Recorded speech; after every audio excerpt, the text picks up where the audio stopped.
Burj ഖലീഫയിൽ invest ചെയ്ത് എല്ലാവരും high capital appreciation നേടിയത് എന്തുകൊണ്ടാണെന്ന് നിങ്ങൾക്ക് അറിയോ? കാരണം എന്താണെന്ന് വെച്ചാൽ ബുർജ് ഖലീഫ എന്ന് പറയുന്നത് വേൾഡിലെ ലോങ്സ്റ്റ് ഐക്കോണിക് ബിൽഡിംഗ് ആണ്. അപ്പം അതേ കണക്ക് തന്നെ നമ്മുടെ ഇന്റർനാഷണൽ അൽ മക്തും എയർപോർട്ട് വേൾഡിലെ ബിഗ്ഗസ്റ്റ് എയർപോർട്ട് ആവാൻ പോവാണ്. അത് വരുന്നത് സൗത്തിലാണ്. അപ്പം ഇതിന്റെ അടുത്ത് വരുന്ന ഒരു കമ്മ്യൂണിറ്റിയെ കുറിച്ചാണ് ഞാനിന്ന് പറയാൻ പോകുന്നത്. ഈ കമ്മ്യൂണിറ്റി ലാൻഡ് പാർസലിനെ കുറിച്ച് പറയുമ്പോഴത്തേക്ക് 14 മില്യൺ സ്ക്വയർ ഫീറ്റ് ആണ്. അതായത് നമ്മുടെ നാട്ടിലെ ഏകദേശം 321 ഏക്കർ. അപ്പൊ നിങ്ങൾക്ക് മനസ്സിലാവും എന്ത് വലിയ ഹ്യൂജ് കമ്മ്യൂണിറ്റി ആണ് ഇതെന്ന്. കമ്മ്യൂണിറ്റിയുടെ ഇൻസൈഡ് പറയുമ്പോഴത്തേക്ക് നമുക്ക് ഹോട്ടൽ അപ്പാർട്ട്മെന്റ്സ് വരുന്നുണ്ട്, ലോ റൈസ് ബിൽഡിംഗ്സ്, അതേ കണക്ക് ദുബായിലെ ബിഗ്ഗസ്റ്റ് മോസ്ക് ഇവിടാണ് വരുന്നത്.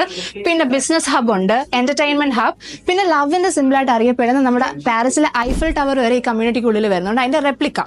പിന്നെ വരുമ്പോഴത്തേക്ക് സ്കൂൾസ് ഉണ്ട്, ടൗൺ ഹൗസസ് ഉണ്ട്, villas, mansions, waterfront mansions ഉണ്ട്. പിന്നെ ഇങ്ങോട്ട് വരുമ്പോഴത്തേക്കെന്ന് പറഞ്ഞാൽ വേറെ മോസ്കും അവൈലബിൾ ആണ്. ഓരോ കമ്മ്യൂണിറ്റിക്കും സ്പെസിഫൈഡ് ആയിട്ടുള്ള മോസ്കും എല്ലാം കാര്യങ്ങളും അവൈലബിൾ ആണ്. പിന്നെ എക്സിറ്റിനെ കുറിച്ച് പറയുമ്പോഴത്തേക്ക് 4 എക്സിറ്റ് ആണ് ഉള്ളത്. വൈ ദിസ് കമ്മ്യൂണിറ്റി എന്ന് ചോദിച്ചു കഴിഞ്ഞാൽ ഈ കമ്മ്യൂണിറ്റിയുടെ പ്രൈസിങ് പെർ സ്ക്വയർ ഫീറ്റ് കുറവായിരിക്കും സൗത്തിലെ വേറെ കമ്മ്യൂണിറ്റീസ് വെച്ച് നോക്കുമ്പോഴത്തേക്ക്. അതേ കണക്ക് ഫ്ലെക്സിബിൾ പേയ്മെന്റ് പ്ലാൻ ഇവർ പ്രൊവൈഡ് ചെയ്യും. പിന്നെ ഇവരുടെ സ്പേസിംഗ് ആണ് മെയിൻ ഹൈലൈറ്റ്.